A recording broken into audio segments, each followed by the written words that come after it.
एक पक्षी था जो रेगिस्तान में रहता था। बहुत बीमार, कोई पंख नहीं, खाने पीने के लिए कुछ नहीं और रहने के लिए कुछ आश्रय नहीं। अब एक दिन की बात है कि गरुड़ उस रास्ते से गुजर रहे थे। उस बीमार और दुखी पक्षी ने गरुड़ को रोका और पूछा कि आप कहाँ जा रहे हैं। गरुड़ ने उत्तर दिया, मैं तो स्वर्ग जा रहा हूँ। तब बीमार पक्षी ने कहा कि स्वर्ग जा रहे हैं तो कृपया करके इतना पता कीजिए कि मैं इतना दुखी क्यों हूँ और मेरी पीड़ा कब समाप्त होगी। तब गरुड़ ने कहा कि हाँ, मैं ज़रूर पता करूँगा। और गरुड़ ने इतना कहकर बीमार पक्षी से विदा ली। अब गरुड़ स्वर्ग पहुँचा और प्रवेश द्वार पर खड़े देवदूत को उस बीमार पक्षी के बारे में बताया। उस पक्षी का विवरण दिया और संदेश भी दिया। तब देवदूत ने गरुड़ से कहा कि उस पक्षी के जीवन में आने वाले 7 साल तक ऐसे ही कष्ट भोगना लिखा है और वो ऐसे ही 7 सालों तक कष्ट भोगेगा और उसके जीवन में कोई भी खुशी नहीं होगी। गरुड़ ने कहा, जब वो बीमार पक्षी सुनेगा तो वो निराश हो जाएगा। क्या आप उसके लिए कोई उपाय बता सकते हैं? तब देवदूत ने कहा कि उससे कहना कि इस वाक्य को हमेशा बोलता और दोहराता रहे कि इन सब के लिए भगवान तेरा शुक्र है। और वापसी में जब गरुड़ उस बीमार पक्षी से मिला तो गरुड़ ने देवदूत का संदेश दिया।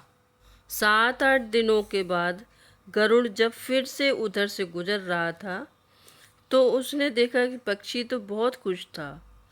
उसके शरीर में पंख भी उगाए थे और उस रेगिस्तानी इलाके में छोटा सा पौधा भी लगा हुआ था और वहाँ पानी का एक छोटा सा तालाब भी बना हुआ था और पक्षी भी खुश होकर चहचहा रहा था। अब गरुड़ भी यह देख कर के चकित था कि देवदूत ने तो कहा था कि आगे आने वाले 7-8 सालों तक इस पक्षी के जीवन में कोई खुशी नहीं होगी और बहुत कष्ट होगा, परंतु ये तो बहुत खुश है। और इस सवाल को ध्यान में रखकर गरुड़ सीधे स्वर्ग गए और स्वर्ग के द्वार पर जाकर गरुड़ सीधे देवदूत से मिले और गरुड़ ने अपने मन में उठ रहे प्रश्नों को देवदूत से पूछा। और जब देवदूत ने उत्तर दिया कि हाँ, उस पक्षी के जीवन में अगले 7 सालों तक कोई खुशी नहीं लिखी थी और ये बात भी सच है कि पक्षी के जीवन में कष्ट ही कष्ट लिखा हुआ था, लेकिन चूंकि वो पक्षी हर परिस्थिति में भगवान तेरा शुक्र है यही कहे जा रहा था और चूंकि वो भगवान का बार बार शुक्रिया कर रहा था हर परिस्थिति में, इसी कारण उसका जीवन बदल गया। जब वो गर्म रेत पर गिरा तो उसने कहा, भगवान तेरा शुक्र है। और जब वो उड़ नहीं सका तब भी उसने कहा, इन सब के लिए भगवान तेरा शुक्र है। और जब उस पक्षी को प्यास लगी, आसपास पानी भी नहीं था, तब भी उस पक्षी ने कहा, भगवान तेरा शुक्र है।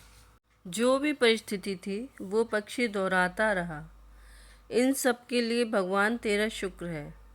और इसलिए वो 7 साल 7 दिनों में ही समाप्त हो गए। अब लेखक आगे कहते हैं कि जब मैंने यह कहानी सुनी तो मैंने अपने जीवन को महसूस करने, सोचने, स्वीकार करने और देखने के तरीकों में बहुत ही ज़बरदस्त बदलाव महसूस किया।